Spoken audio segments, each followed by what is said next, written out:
Well, hello and welcome to another online Bible study with Pastor Bill Brown. This is for our Wednesday night service. We're coming in on a completion of the first month of 2023. Isn't that amazing?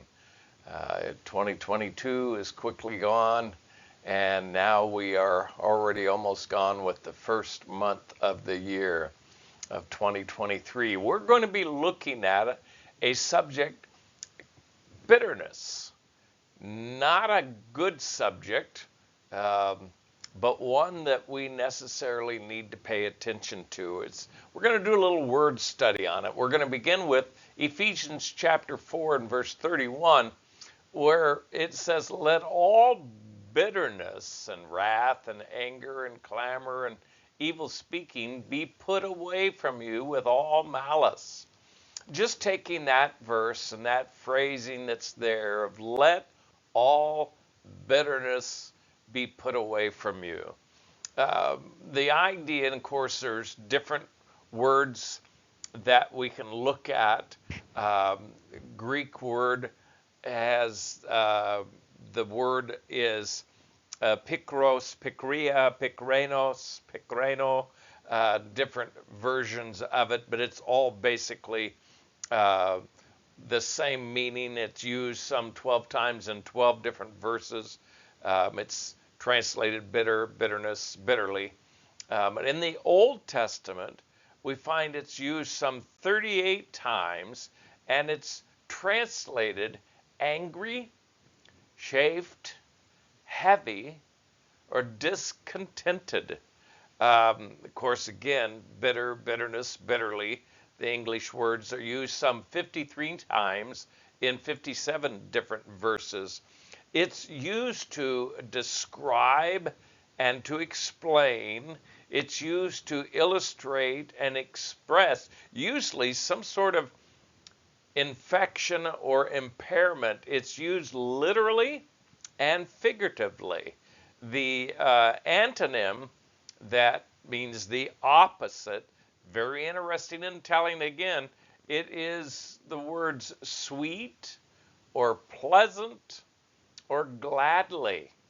So when you begin to kind of get a little understanding of that word bitter or bitterness, and then you give the opposite, which is sweet, pleasant, or gladly, I'll do something for you gladly, or I'll do something for you bitterly.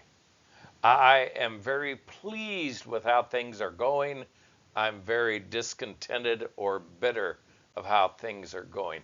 My disposition is sweet. No, or my disposition is angry, heavy, bitter, discontented. When you begin to look through the scriptures, we see that bitterness gives us a picture, the Bible does, of a root. It's a plant that should never be allowed to grow in us, to spring up. Bitterness robs us, bitterness rots us, and bitterness reduces us. We need to learn how to prevent bitterness and how to prohibit bitterness. Now, bitterness is used, like I said, in various ways, and I'm not going to use all of them, but I am going to use quite a few. I have 17 of them, and that I want to show you and comment a little bit on each one so that we get a pretty good picture of what we're talking about when we're looking at bitterness. The Bible speaks of, first of all, bitter cries. And when Esau, this is in fact the very first mention of this word. It's always interesting when you do a word study, look at the first time it's mentioned. And when you find those first mentions, you're going to find its definition. There it is. And when Esau heard the words of his father, what had happened? Esau had heard the words of Isaac, that someone had already come in. We know who that is, Jacob, and stolen his blessing. He was shocked. He pleaded.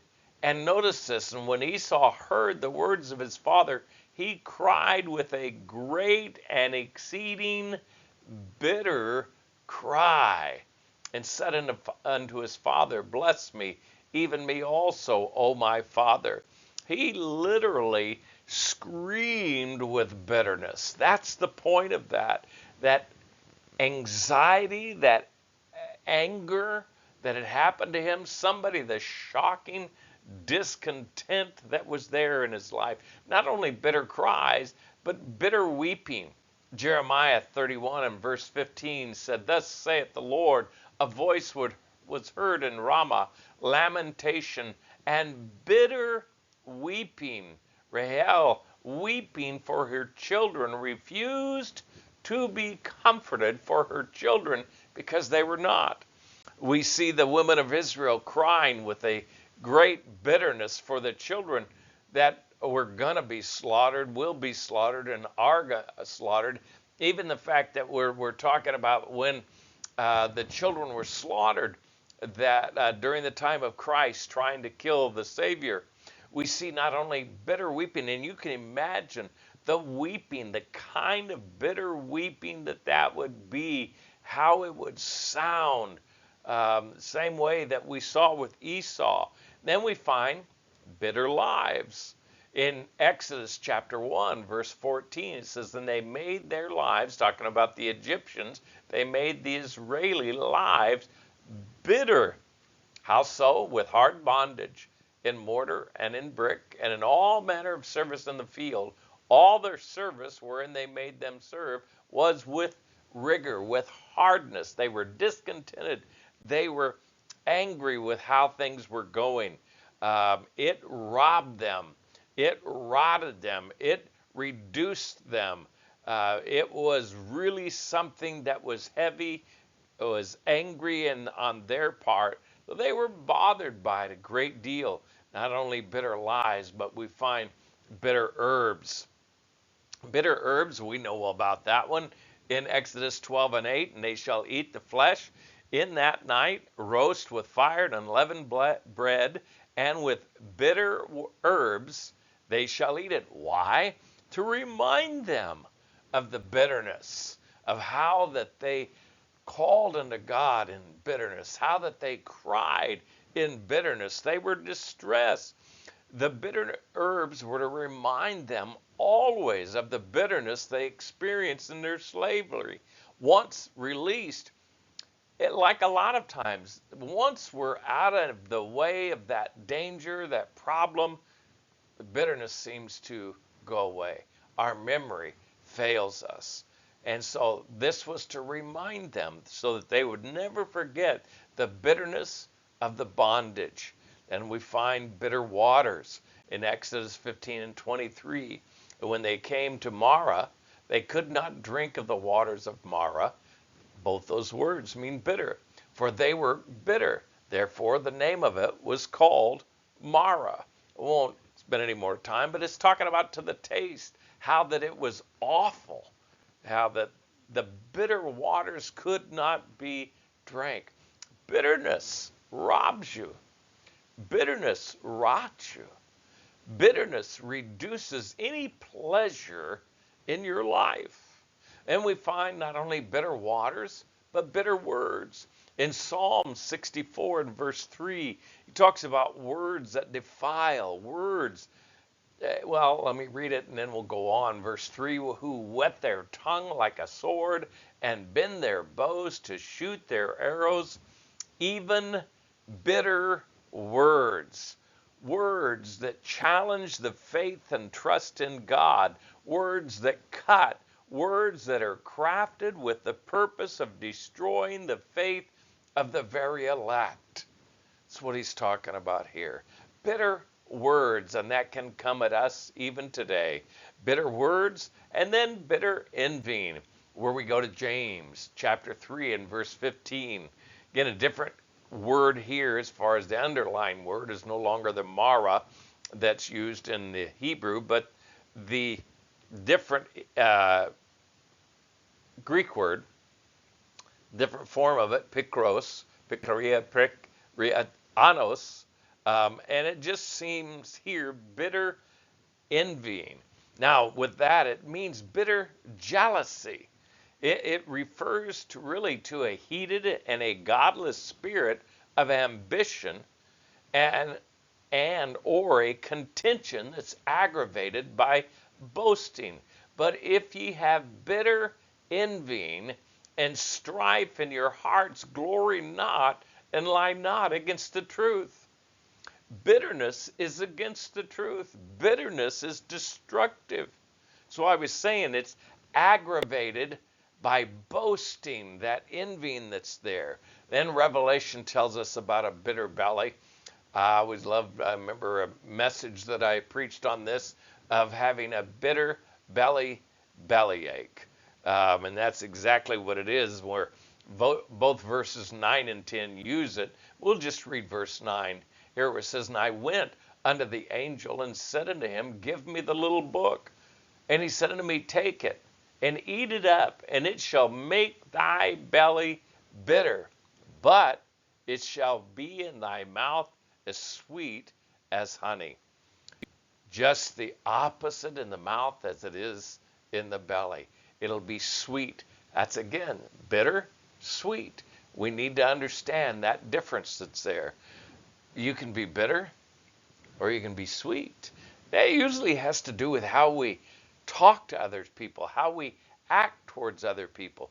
And if we're bitter, if we're angry, if we're chafed, if we're discontented, it's going to show up not only in our countenance, but in our attitude and in our words. Now, not only there in bitterness or bitter belly, but now we're going to change just a little bit in our phrase, and we're going to talk about bitterness and look at, first of all, 1 Samuel chapter 1 and verse 10, talking about Hannah and how that she had a bitterness of soul. And she was, it says, in bitterness of soul. She prayed, she was bitter, because she was barren and because she was ridiculed and openly insulted by Peninnah. That was the other wife, and how that she chided her, insulted her. You also have, and I won't show you the scriptures, but Job several times mentions this bitterness of soul. Job 3 and 20 says, Wherefore is light given to him that is in misery, and life unto the bitter in soul. Why would you give light to him as miserable? Why would you give life to him that's in bitterness of soul? He wanted just to be gone. He mentions bitterness several times, and he's talking about his struggle of losing his wealth, his children, his health. And he's saying, why should I even be alive? Bitterness had been planted in his soul by the attacks of Satan. He was challenged. So there was a bitterness of soul. Agag, in 1 Samuel 15 and verse 32, mentions bitterness of death. Now, this is interesting because he thought he had escaped the bitterness of death. Then said Samuel, Bring ye hither to me Agag, the king of the Amalekites. And Agag came unto him delicately, and Agag said, Surely the bitterness of death is past. Agag had thought that a horrible, cruel, and terrible death, full of pain and suffering, had already passed him by. But since he had been spared at this time, great. Problem is, it hadn't been spared him. Then we can read about another kind of gall of bitterness in Acts chapter 8 and 23. Won't get in too much into the story of Simon the sorcerer and how that he had played the part of a fraud. He had given a false profession. He had been baptized. And yet, as they went along, and Peter and the other apostles had laid hands on the disciples, and he saw what had happened with their being filled with the Spirit, he asked for money, or he asked to be able to buy that same power that he could lay hands. He was looking at how he could profit by this. Well, Peter told him, I perceive that thou art in the gall. That's that wormwood of bitterness and in the bond of iniquity.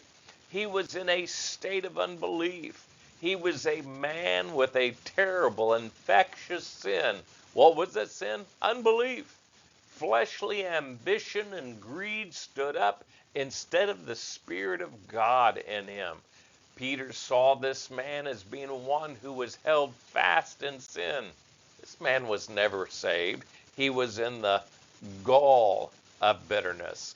And then message that we just recently preached from Hebrews 12 and 15, we primarily were looking at the idea of failing of the grace of God. But here I want to look at it because it says, looking diligently, lest any man fail of the grace of God, lest any root of bitterness springing up trouble you, and thereby many be defiled. Now I'm going to give you a little bit more under another heading in just a little bit, but I want to give you one other use of bitterness in Romans, where we find a mouth full of bitterness, where in Romans 3 and 14, whose mouth is full of cursing and bitterness.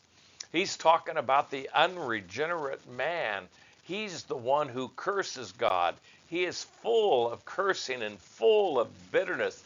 They are full of deceit and they cause others to stumble. Anytime you have bitterness, and that's the point that's being talked about throughout scriptures and in Deuteronomy and in Hebrews 12 and 15 that we used, how that it can be a man, a woman, a child, anyone can infect a family. You're talking about a family that can infect a tribe, and the tribe that can infect Israel. This is dangerous. That's what God is warning us against and telling us that destruction and misery are in their ways, or in the paths, or in the journey, whose mouth is full of cursing. Oh, he's talking about how unregenerate man is, and they're full of deceit. They cause others to stumble and fall. Destruction and misery are in their ways, or their paths, or their journey. Then I'm going to go back, of course, and grab the warnings against bitterness. We already saw it in Ephesians chapter 4 and verse 31. Let all bitterness and wrath and anger and clamor and evil speaking, what are you supposed to do? Put it away from you. Put away bitterness. Husbands, what do we learn in Colossians 3 and 19? Love your wives and be not bitter. Don't be discontented. Don't be angry with them. Don't be upset. So what he's talking about here, we'll get into a little bit more. And then, of course, in Hebrews chapter 12 and 15, again, looking diligently, lest any man fail of the grace of God, lest any root of bitterness. And that's the idea, this figurative language that's used here, the picture of germination or of a root. Bitterness can sprout up. Again, in Israel, it was pictured of an evil person, a family or a tribe that doesn't believe in God, doesn't trust God, and doesn't act in that way. Or they can be angry with God because of the things that are happening to them in their lives. And this happens a lot with people. In local church, it can be a picture of an individual who is bitter, and they're infectious to the rest of the church. Or, of course, in a single individual, you and I, how that we have to guard ourselves about any root of bitterness in our own lives. How that unbelief can be a seed, when sown, sprouts up into bitterness. When you look at that Colossians 3 and 19, where it talks about husbands needing to stop being bitter against your wife, that's literally what that's saying. Stop being bitter. Bitterness riles the soul. It aggravates, it enrages, and it angers the soul. That's the result of bitterness. The husband must be tender, pleasant, and sweet to his wife. That's the antonym. So if we're not to be bitter, what are we? We're supposed to be tender, pleasant, and sweet. Don't let the seed of bitterness spring up and rob you of your enjoyment of your marriage life. Don't let it rob your marriage. Don't let it rot your marriage. Don't let it rile your marriage.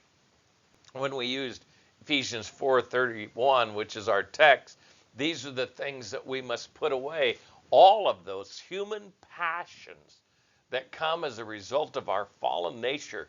And you can look at verses 24 all the way to verse 32, how that we have to put these passions aside while at the same time we are to receive or take in with humility the planted word. That's what James chapter 1 and verse 21 tells us to do. Then let's look at Naomi. Let me give you James before we move on, where it says, "Wherefore lay apart all filthiness and superfluity of naughtiness, and receive with meekness the engrafted word, which is able to save your souls." So, sweep your house clean. Get rid of bitterness completely out of your life. Take care and push out those human passions. Crucify your flesh. The word is mixed with faith. It's implanted in us, but we must recognize and receive into our heart and mind the word of God. Now, you see the word Naomi up there. In the Old Testament, I'm going to give you two examples of saints that were struggling with bitterness.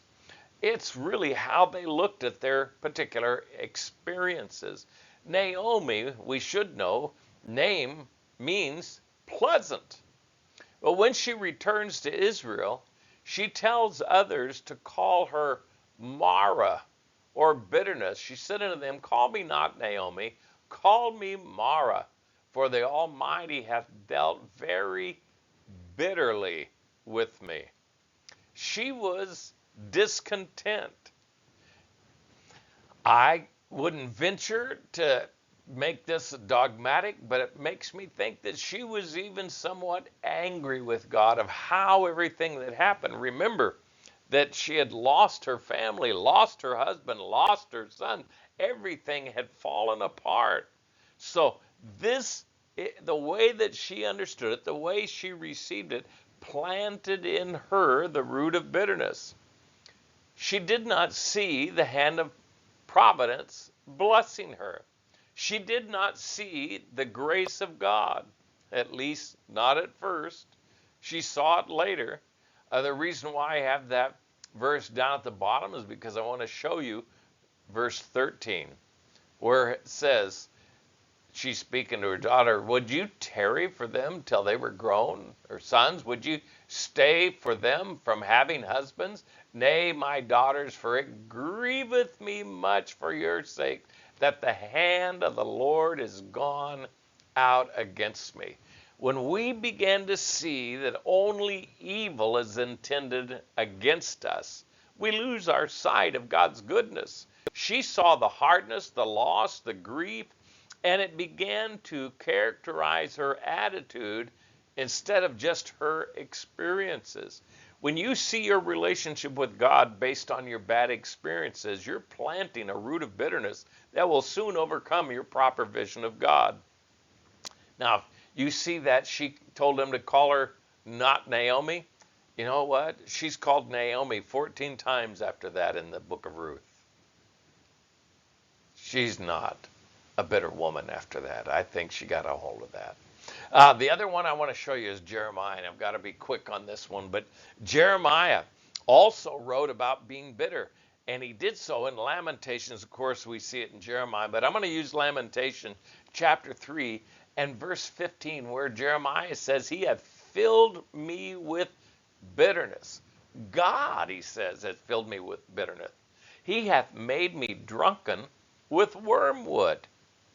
He felt afflicted by God. He felt hedged in, locked in. He literally felt like he was being held in darkness. He felt like, and I'm looking at the verses that are in that chapter, he felt like his prayers were unanswered. He felt confused by the path he was traveling. And he literally feels like, as he spoke of it in there, that he is being made prey for the bear and for the lion. He's getting ready to be pulled apart, torn into pieces. He felt like he was made a laughing stock before all the people. And he's saying, this is by God. He hath made, look at verse 17, I'm not going to show you up on the screen, but he hath made my soul far off from peace. Verse 18, he says basically, all hope was lost. But here's the thing, then he drove bitterness from his soul. He pulled up bitterness by the roots. How did he do it?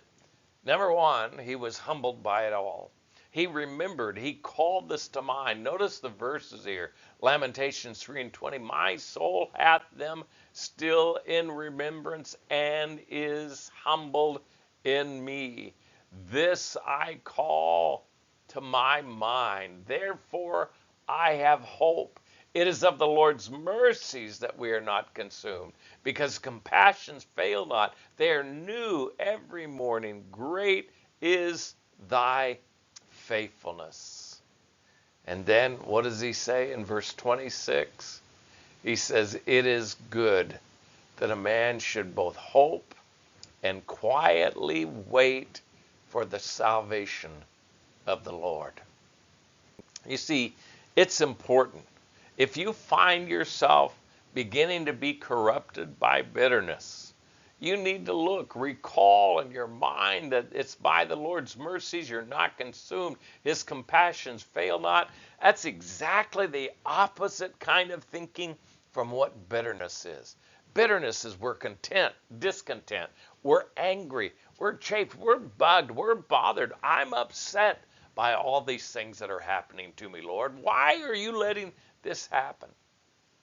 Then I recall, therefore I have hope.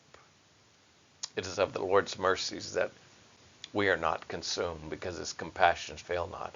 I began to understand that God is always merciful and always faithful. A couple last things I want to share with you in closing. Number one, bitterness prevents a proper vision of ourselves. I won't explain it too much more, that just if we do not see how all things work together for our good, we open the door for the root of bitterness. If we do not see how, like what God told, oh my goodness, name went right out of my head. Joseph had to get it right, but Joseph, where he said that, and he learned that he told his brothers, you meant it for evil, but God meant it for good. So again, if we don't see and understand that God's in control and that God is going to do everything for our benefit, if we do not see how the trials of our life will be nothing compared to the glory that we're going to enjoy in heaven, if we forget the goodness of God toward us, we are opening the door to the root of bitterness. Bitterness prevents a proper vision of ourselves. Secondly and lastly, anger is the fertilizer that feeds bitterness. Actually, anger is the source of bitterness. A lack of forgiveness is the fertilizer also that feeds bitterness. We need to, as the scriptures say, put away all bitterness. Are you harboring or hiding any unresolved issues of anger? We need to then put that old man within us who rises in wrath when deprived of his desires. We need to put him to death. We need to crucify the flesh. What did Jeremiah do? He recalled to mind that the Lord's mercies are new every morning. God isn't angry with you. God is teaching you. God is providing you. He may be correcting you. But believe me, we need to let go of the anger before it turns into bitterness, and then be patient and wait with hope for the salvation of the Lord. May God bless you, keep you, and enrich you, and may you never find bitterness coming up in you. Lord bless.